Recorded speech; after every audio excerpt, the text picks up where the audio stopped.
Halo semuanya, Shalom. Tanggal 21 Mei kita memperingati hari kenaikan Tuhan Yesus ke surga. Kenaikan Tuhan Yesus ke surga adalah bukti bahwa janji Allah, ya dan amin. Dia menyiapkan tempat bagi kita semua. Kenaikan Tuhan Yesus merupakan sebuah pengharapan bagi kita semua. Karena suatu hari kita bisa bersama-sama dengan Dia. Seperti yang ditulis di dalam Yohanes pasal yang ke-14, di mana aku berada, kamu pun berada.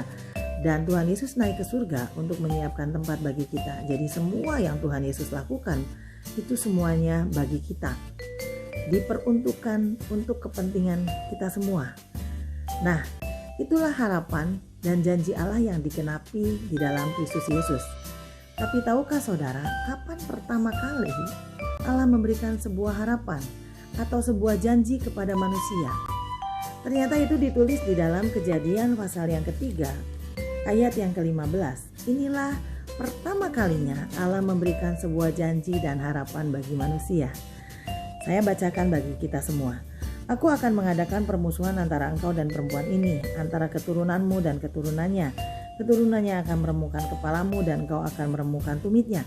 Ini adalah perkataan Allah kepada iblis dalam bentuk ular, bahwa suatu hari keturunan perempuan akan mengalahkan iblis, mengalahkan kuasa iblis. Siapakah keturunan perempuan itu, saudara-saudara? Kalau kita lihat di dalam Roma pasal yang kelima, ayat yang ke-12 dan seterusnya, tapi saya akan bacakan ayat yang ke-15. Dikatakan seperti ini, Roma pasal 5 ayat 15b. Sebab jika karena pelanggaran satu orang semua orang telah jatuh ke dalam kuasa maut, jauh lebih besar lagi kasih karunia Allah dan karunia-Nya yang dilimpahkannya atas semua orang karena satu orang, yaitu Yesus Kristus. Yesus Kristuslah keturunan perempuan. Dialah yang mengalahkan kuasa dosa dan kuasa maut. Karena satu orang, maut dan kuasa dosa itu masuk ke dunia ini. Seperti yang ditulis dalam Roma pasal 3 ayat 23. Karena semua orang telah berbuat dosa. Kita semua berbuat dosa. Tanpa diajari kita bisa melakukan dosa. Itulah yang disebut dosa keturunan. Dan dosa itu masuk ke dalam dunia ini karena pelanggaran yang pertama, yaitu Adam dan Hawa. Nah, karena satu orang yang berbuat dosa, semua orang jadi berdosa.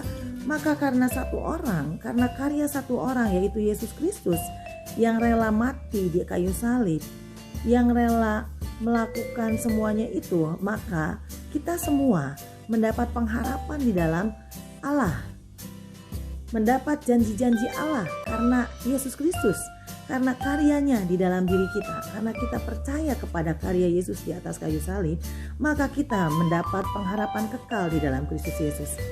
Kita mendapat janji, mendapat tempat di surga, di dalam bumi baru dan langit baru. Kalau langit dan bumi yang saat ini akan lenyap karena dosa, saudara. Karena dosa, langit dan bumi baru dan bumi ini akan lenyap, dan Allah akan memberikan langit dan bumi baru kepada kita semua yang percaya kepada Yesus Kristus. Itu ditulis dalam Wahyu pasal yang ke-21.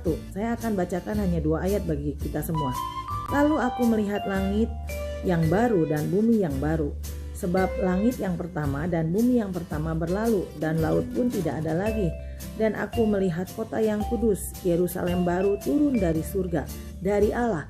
Itulah pengharapan yang luar biasa. Kita semua akan ada di langit baru dan bumi baru, yang tidak seperti langit dan bumi yang sekarang kita pijak, penuh dengan penyakit, penuh dengan penderitaan, penuh dengan kesedihan. Tetapi nanti kita memiliki langit dan bumi baru, di mana Allah bertahta di dalamnya. Itulah pengharapan yang paling besar, saudara. Itulah pengharapan yang paling menyenangkan, yang paling kita harapkan dalam hidup ini. Kita ada di dalam sebuah langit dan bumi baru yang Allah sediakan bagi saudara dan saya. Jadi mari kita selalu memegang pengharapan di dalam Kristus, karena pengharapan di dalam Kristus tidak pernah mengecewakan. Tuhan memberkati.